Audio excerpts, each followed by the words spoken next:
Baru-baru ini ada berita tentang seorang ibu yang bunuh diri, sekaligus menghilangkan nyawa kedua anaknya. Karena merasa lelah hidup, banyak hutang, sering dibohongi suami, dan akhirnya dikucilkan lingkungan. Bagaimana pandangan Islam terhadap perbuatan tragis seperti ini, Buya? Dan apa nasihat Buya agar umat bisa lebih kuat menghadapi tekanan hidup tanpa terjerumus pada jalan yang salah? Dan bagaimana seharusnya tanggung jawab pemerintah atas kejadian ini? Syukran, Buya. Wassalamualaikum warahmatullahi wabarakatuh. Jawaban simpel dan pasti adalah menguatkan keimanan. Akan tapi untuk menyelesaikan permasalahan tidak bisa dengan jawaban yang simpel itu. Kalau orang imannya kuat tidak akan melakukan itu semuanya. Kan begitu. Dia punya Allah, kenal Allah. Kalau seandainya dia didolimi, ya setiap kedoliman ada nilainya di hadapan Allah. Itu jawaban simpelnya. Akan tapi lihat, ada hal lain. Kalau orang sakit bisa saja kita mengatakan, cukuplah kamu bersabar, ganjarannya tinggi. Nggak bisa. Itu benar jawabannya. Akan tapi apakah menyelesaikan permasalahan? Oh, dia sakit. Maka anjuran yang lain di samping dia harus sabar adalah berusaha untuk berobat. Apa yang diceritakan, yang ditanyakan adalah itu permasalahan. Semua manusia sehat. Sehat pikirannya, sehat hatinya. Itu kalau berjalan itu nggak pernah mau di tengah jalan, takut ketabrak mobil, pasti di pinggir jalan. Kenapa? Kalau di tengah jalan takut mati. Lihat, kalau ada yang mengancam mau membunuh, pasti orang takut. Kalau orang normal lagi sehat. Tapi kenapa hari ini ada orang pengen mati, bahkan mematikan diri, bunuh diri? Berarti dia adalah orang yang perlu kita kasih sayangi. Artinya dia lagi sakit. Lagi sakit. Sakit macam-macam. Kalau kita sakit imannya bisa, sakit mentalnya bisa. Nah, maka dari itu kita perlu mencoba, pengen tahu apa sih yang menjadikan sebab orang terjatuh di dalam sesuatu yang menyeramkan itu. Bunuh diri, bunuh anak, dan seterusnya. Serigala saja itu tidak ada serigala membunuh anaknya sendiri. Mana ada anjing membunuh anaknya sendiri? Tidak ada. Mana ada induk ayam membunuh anak sendiri? Tidak ada. Binatang pun tidak. Fitrah keibuannya itu menjaga. Tapi kalau sampai ada seorang membunuh anaknya, tentu ada yang bermasalah di dalam diri ibu tersebut, mungkin mentalnya. Sehingga nasihat kami adalah tidak cukup kita harus menjaga kesehatan jasad kita. Kita perlu menjaga kesehatan mental kita. Mungkin selama ini para ulama membahas jaga imanmu. Iya, iman dijaga. Menjaga iman dengan banyak belajar dan sebagainya. Akan tapi hempasan, liku-liku hidup, permasalahan, ini halus sekali menerpa, menghantam mental kita setiap hari. Dan memang dengan kekuatan iman, dia akan punya kekebalan, semua akan jadi beres. Tapi iman seseorang kan berubah-ubah, sesaat lemah dan sebagainya. Maka yang perlu kami hadirkan saat ini, jika Anda, siapapun Anda, menemukan diri Anda capek urusan mental Anda, pikiran, sehingga mengarah kepada keputusasaan, atau menjadikan obrolan Anda sudah tidak stabil, kepada suami suka marah-marah, pada istri suka marah-marah, nggak jelas dan sebagainya. Kemudian ada keinginan untuk melakukan sesuatu yang mungkin orang sehat tidak akan melakukannya, maka fahami bahwasanya Anda lagi sakit, punya permasalahan di mental Anda. Maka bergegaslah menuju ahlinya. Maka kami ingatkan semuanya untuk menyadari bahwa Anda itu bukan sekedar hidup dengan jasad Anda, dan juga tidak hanya dengan hati Anda, tapi ada dalam diri Anda ada mental, pikiran Anda. Sehingga ada orang kalau permasalahan mentalnya ini dibiarkan, maka sesungguhnya dia akan cari petaka buat dirinya dan orang lain. Sehingga kalau Anda mulai benturan terlalu kuat dan sebagainya, dan Anda merasakan ini, segera Anda cari obat, petunjuk seorang psikolog, Anda ngobrol dengan beliau, agar Anda diberikan solusi bagaimana Anda membebaskan daripada beban ini. Tidak boleh Anda biarkan. Anda harus cerdas dalam hal ini. Maka kami himbau juga kepada semua yang punya ilmu tentang ilmu mental ini, Anda harus dermawan deh dengan mereka-mereka yang lagi sakit. Hari ini permasalahan mental ini luar biasa. Dan permasalahan mental ini banyak faktor, banyak sebab. Di antaranya mental kita menjadi lemah itu karena apa? Kita dengan kekuatan, dengan kemampuan otak di dalam menampung, memikirkan, ini terlalu banyak yang kita dengar, yang kita lihat, sehingga menjadikan orang nggak stabil lagi. Media sosial hari ini kita melihat bermacam-macam. Dulu kan nggak pernah, kita paling lihat ayam kita bertelur, netes, besok ada kupu-kupu terbang dan sebagainya, ada ulat, selesai. Hari ini macam-macam dilihat. Wah, dan kita sering pancing emosi kita. Wah, ada kejahatan. Terus tiap hari begini. Makanya solusinya adalah Anda batasi urusan media sosial. Karena Anda akan ditontonkan kepada Anda hal-hal yang menjadikan Anda itu menjadi lemah. Lemah itu luas biasa kalau kita jabarkan makna lemah ini. Lemah di dalam nggak tahan, handphonenya tuh masih bisa dipakai, gara-gara lihat promosi langsung handphone lamanya diganti, padahal handphone yang lama masih bisa loh. Kenapa Anda harus memaksakan seperti itu? Sehingga mengurangi, ekonominya akan berkurang dengan itu semuanya. Motor masih bisa, cuman gara promo lagi, menjadi lemah kita, seolah-olah pakai motor itu sudah kayak kiamat. Kenapa kok lemah sekali hari ini? Sehingga dikit-dikit harus ganti ini, ganti itu dan sebagainya. Oh, hidupnya menjadi bermacam-macam, menjadi lemah, permasalahan banyak. Termasuk, mohon maaf, mungkin Anda suami kena mental, hati-hati. Kalau di rumah Anda ada orang satu kena mental tadi, kena mental yang nggak stabil mentalnya, emosinya sudah tidak stabil, itu bisa meracuni yang lainnya. Anak yang sering mendapatkan amarah, hati-hati, dia bisa kena mental suatu ketika nanti, sehingga akan menjadilah dia anak yang seperti bapak yang suka marah-marah, ibu yang mentalnya tidak stabil. Maka dari sinilah akan menjadikan suami menjadi juga tidak stabil pada akhirnya.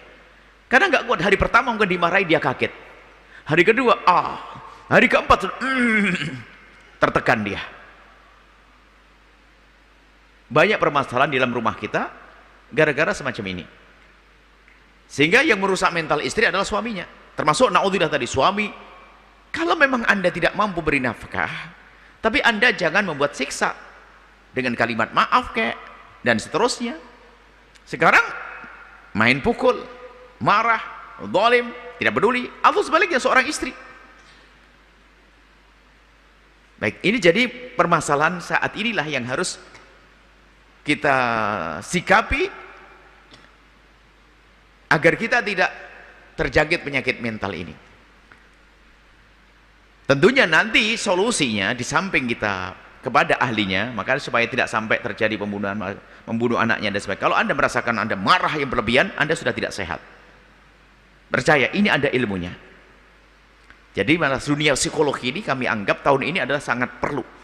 Kami berharap banyak pelajari ilmu ini, biarpun di samping untuk diri Anda, untuk orang lain. Kami serukan kepada semuanya. Karena kalau kami lihat ilmu itu ilmu unik. Ilmu menyelesaikan permasalahan ini seperti itu tidak kalah dengan ilmu medis, kesehatan jasad itu. Bahkan kesehatan mental itu tersembunyi, kelihatannya orangnya tuh sehat-sehat aja, tapi mentalnya rusak. Dia siap dia melakukan kejahatan yang banyak karena mentalnya yang rusak, bisa melakukan kesalahan yang banyak. Maka mohon, bagi siapa yang punya gejala-gejala, semuanya mungkin punya permasalahan ya. Hanya antara orang dengan orang itu bedanya adalah kemampuan dia di dalam menyiasati permasalahan itu, sehingga tidak menjadi beban bagi dia. Karena bagi dia adalah dia cuek, bisa nyelesaikan, gampang, duit hilang, insya Allah diganti oleh Allah, mudah. Tapi yang lain, aku nyarinya susah. Baik, kemudian di sisi lain Anda punya kesadaran bahwasanya Anda jangan biarkan, tolong, kalau Anda punya permasalahan ini jangan dibiarkan. Jadilah Anda orang yang waras secara akal. Di saat Anda punya permasalahan mental sedikit pun, Anda segera selesaikan. Sebab kalau dibiarkan itu membahayakan diri Anda sendiri. Tolong, ayo, yang Anda tiba-tiba marah nggak jelas, lo kok bisa nyaci maki anak, kenapa? Berarti mungkin mental Anda agak stabil. Anda datang kepada ahlinya, dan kami himbau ini semuanya. Kemudian di sisi lain, yang punya ilmu ini tolonglah lebih sabar. Hari ini semakin banyak dikatakan, atau berapa persen Di dunia ini orang yang punya permasalahan mental ini luar biasa. Hari ini luar biasa besarnya. Cuman di saat ini dibiarkan berbahaya. Maka jangan Anda membiarkan. Jangan sampai ada di antara kita menjadi bodoh, membiarkan. Ada depresi dan lain sebagainya, jangan dibiarkan. Kalau biarkan semakin parah. Semakin parah, semakin parah.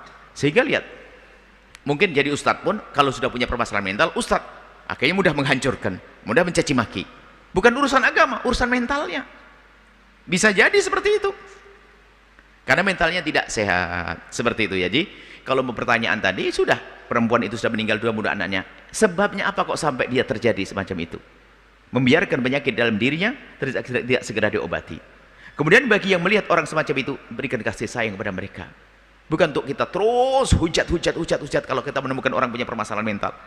Dia semakin terpojokkan, semakin sempit. Akan tapi ayo kita kasih sayangi. Tapi yang punya permasalahan mental itu jangan Anda tidak berobat, hanya minta dimaklumi saja. Ini problem juga. Kan saya kena mental. Sudah tahu nyelkit ngomongnya, minta dimaafin. Kan saya kena mental. Ya kalau kena mental itu seperti orang punya koreng di mukamu. Bagaimana? Berobat. Jangan saya maafin ya saya korengan. Tidak usah gitu. Berobat. Makanya kami sampaikan kesadaran. Ini loh. Intinya di sini. Kesadaran akan adanya penyakit mental itu yang harus kita sadari untuk kita berobat. Dan biasanya orang punya penyakit mental paling susah berobat. Paling susah. Beda kalau orang kan langsung pergi ke dokter. Sakit perut lagi minum obat. Tapi penyakit mental ini enggak. Berhadapan dengan psikolog saja kadang-kadang males ya setengah mati. Mohon maaf sedikit panjang karena apa? Banyak permasalahan mental hari ini. Luar biasa. Kemudian kadang orang yang pendidikannya tinggi, dia sudah S3 pendidikannya, anaknya punya permasalahan mental, mau dibawa ke psikolog marah-marah. Memang anakku gila ya? Ajib. Anda punya pendidikan tinggi tapi tidak mengerti masalah semacam ini, sehingga mempersulit lembaga pendidikan untuk menyelesaikan problem anaknya. Tolong Anda sadar mana ini ya, itu ilmu itu ada loh ya. Kalau anak Anda dibawa ke psikolog bukan berarti gila dia, tidak, bukan. Untuk diketahui permasalahannya apa dan sebagainya. Kenapa anak Anda itu kok tidak stabil, nakalnya di sekolah kok aneh banget, tidak wajar dan sebagainya, dibawa ke psikolog untuk diketahui permasalahannya. Jangan langsung tersinggung, wah memang anakku gila, jangan dibawa ke psikolog ya pokoknya. Saya tidak tuh, ini orang tua, ada loh orang tua berpendidikan seperti itu ya, mungkin itu pendidikan asal itu. Saya katakan begitu karena penting agar Anda sadar untuk ada anak Anda. Kemudian juga lebih dari itu, jangan rumah Anda menjadi rumah orang punya penyakit mental. Kenapa? Di rumah Anda tidak menumbuhkan mental yang sehat. Ini kenapa Anda tidak mesra di rumah, Anda tidak indah di rumah. Setiap hari bapak ibu berantem, anak stres, menghadirkan anak yang penyakit mental, sudah tidak bisa menghargai orang tuanya. Sehingga kalau di luar punya permasalahan di sekolahnya, ingat bapaknya begitu, dia juga marah-marah di sekolah. Maka kami gambarkan kalau seandainya seorang suami istri dengan kemesraannya, dengan keindahannya, seorang anak membuka pintu kamarnya, kemudian lihat ibunya sama ayahnya di meja makan, cubit-cubitan, suap-suapan. Sang anak kembali ke kamar memejamkan matanya. Bersama penjaman matanya masuk ke dalam diri sang anak bermacam-macam kekaguman kepada ayah ibunya, penghormatan kepada ayah ibunya, kepatuhan kepada ayah ibunya. Dia nggak bisa membanggang kepada ayahnya, pasti ibu marah kok. Penghormatan dan seterusnya, kepatuhan. Apalagi melihat saat ibunya diingat oleh suaminya, ibunya diingatkan oleh ayahnya. Mama, Umi, sayang, gini, jangan gini, jangan melakukan itu. Langsung sang istri mengatakan, ayah makasih, Masya Allah diingatkan. Begitu juga sang ayah, di saat diingatkan sang istri begitu, sang anak melihat, oh kalau aku diingatkan, aku harus seperti itu. Nggak mungkin saya membangkang. Lalu kenapa seorang anak diingatkan oleh ayahnya marah? Kenapa kemarin ibunya saat diingatkan oleh suaminya marah kok? Ya harus begitu dong, berarti kita yang merusak rumah kita, mohon maaf. Jadi permasalahan besar dari kita orang tua. Anak nakal di sekolah itu, lihat, jangan buru-buru, kenapa dia seperti itu? Jangan salahkan lingkungannya dulu. Dia tumbuh dalam keluarga yang suka berantem, keluarga bodoh. Mohon maaf saya sampaikan ini. Anda cerdas semuanya. Nah, nanti kalau pertanyaannya seperti itu, jawabannya panjang sekali. Jawabannya adalah sadar bahwasanya bukan permasalahan orang yang sudah bunuh anaknya, lalu dia bunuh diri. Bukan itu. Ini masih banyak calon-calon pelaku seperti itu. Kalau mentalnya tidak sehat, Cukup sampai di sini. Insya Allah nanti ada satu diskusi khusus tentang bagaimana agar sehat mental ya. Maka tadi kuncinya sederhana, rumah Anda rumah yang indah ya. Tolong rumah yang mesra, sang anak jangan melihat orang tua cekcok, seorang anak melihat bapak ibunya saling menghargai, maka menghargai. Kalau seorang anak setiap hari melihat bapak ibunya berantem, keluar dari kamarnya melihat bapak ibunya berantem, langsung lanjutkan sampai pagi. Ya. Dendam, marah, benci, tidak mau dengar orang tuanya. Mentalnya rusak itu sang anak. Ini saja, wallahu a'lam bissawab. Mohon maaf Bu, bagaimana tanggung jawab pemerintah atas kejadian ini Bu? Permasalahan masyarakat itu tanggung jawab bersama. Jangan setiap ada kesalahan hanya pemerintah saja. Kita juga punya tanggung jawab menyelesaikan kok. Kalau seandainya semuanya punya kesadaran kan cakep. Pemerintah punya kesadaran. Iya. Bagaimana menyelesaikan problem mental ini?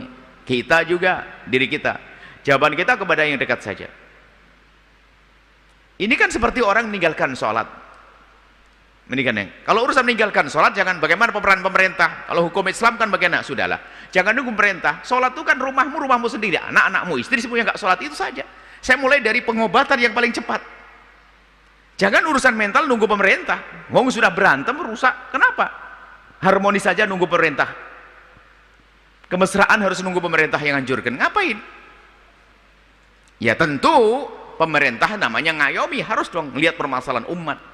Permasalahan umat macam-macam. Ya termasuk di antara permasalahan mental ya tanggung jawab pemerintah juga, tanggung jawab kita bersama. Dalam segala permasalahan tolong. Jangan biasa melimpahkan kepada orang lain. Akan tapi koreksi, jangan-jangan aku yang telah membuat kesalahan. Itu paling cakep. Jika rumahmu tidak benar, tidak baik, jangan salahkan tetanggamu. Kalaupun ada sebab tentu ya nanti diselesaikan. Misalnya pemerintah nggak peduli dan sebagainya. Tapi di saat pemerintah belum peduli bukan berarti kerusakan tetap berjalan, enggak dong. Jangan sampai kita terlena. Nggak usah nunggu pemerintah dong. Hari ini sudah kita benahi begini ayo.